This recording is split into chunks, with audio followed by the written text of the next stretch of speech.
Welcome to another episode of Cooking with Bwoy Cuisine. Today we're going to be making ribs using our jerk sauce served with our cornbread.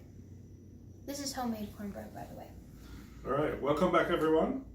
Today we're going to be doing some ribs and a few pointers before you start your ribs. You want to make sure that you take off a membrane off the back of it. We're doing pork ribs today. So, what's our membrane?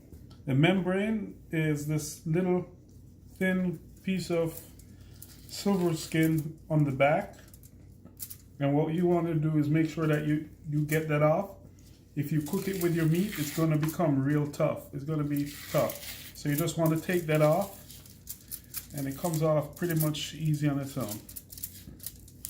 Alright, so once you get that off, you want to make sure that your meat is very dry. You want to air dry it and make sure that on the top, the surface of it, it's fairly dry too. So leaving your meat out about an hour before you put it in your oven is fine. Just as that time as you season it, you want to get it in the oven. To make our seasoning, we're going to do a prelim seasoning before we add our jerk sauce. So what we're going to need for that, and you're going to season it today, all right? We need a little bit of onion powder. And this is just like a base to get it going, all right? To infuse some flavor. Some garlic powder and salt. So we're gonna add some cracked pepper as well.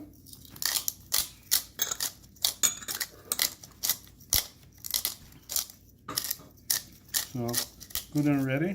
And then we mix that around. Once we mix that around, we want to make sure that we're generous with our seasoning. Yo, come on in here. You do that. Okay. Come on inside. This way. Yeah. So you want to hold your hand a little high and sprinkle it over it. Yeah. Don't be shy. We're going to season both the back, the underside, and the surface side. The rib that we're using today is a St. Louis ribs, and there, you can also use baby back ribs if you want, or a full slab of ribs. That would include gristle from the part of the breastplate, the shoulder plate. So, when you cooked it, what temperature did you cook it at? We're going to do low and slow. So we're looking at, we give it a little more here. You're going to cook it at 250 degrees, and we're going to make sure that we place the meat on a rack, because that way the meat won't be cooking in the grease that is naturally going to fall from the meat itself. We turn it over. We'll season our bad boy here. All right. So, baby girls, do you like ribs? Yes, very much. Very much. You like food in general.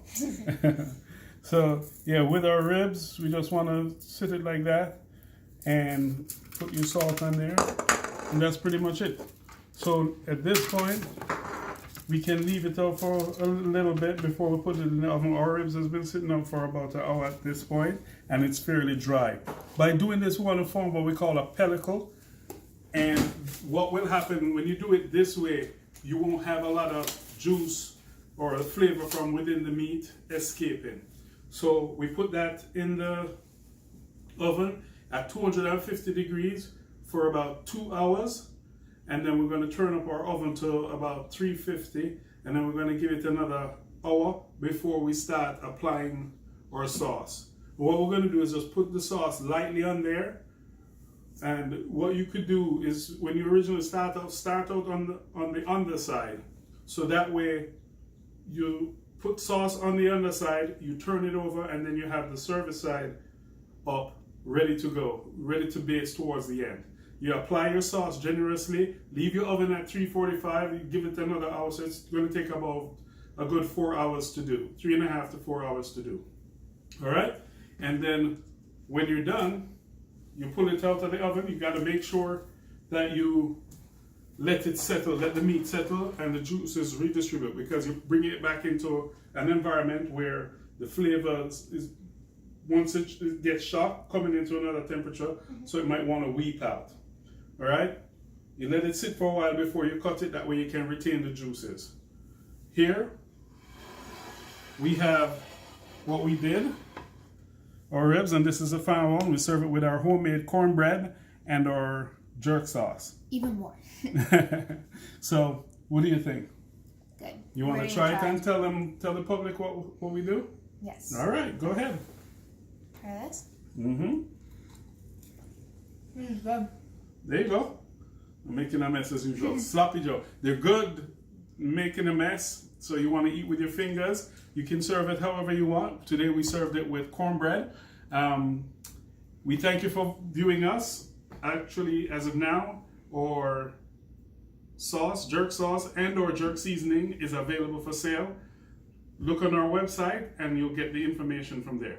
Thank you very much. Until next time. Don't forget to like. I need to taste too. Share, follow, and good. Mm-hmm. And make sure you watch us next time, okay? All right. Thank you very much. See you next time. Bye. Bye-bye.